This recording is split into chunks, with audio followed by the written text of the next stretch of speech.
আছে কয়টা? তিনটা। তাহলে অক্সিজেন কয়টা গ্রহণ করতে পারে বলেন? দুইটা। তিনটা গ্রহণ করতে পারে? দুইটা।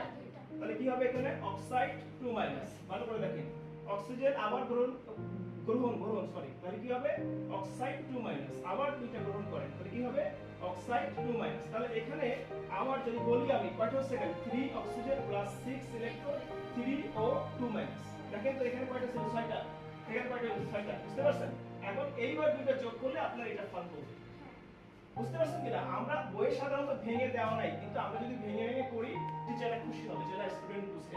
আর যদি আপনি এটা রাতে করে নেন তাও সমস্যা নেই, রাতে করে আপনি এটা বের করলেন, তাহলে আপনার মেইন বিক্রিয়া কোনটা? এইটা আর হচ্ছে কোনটা?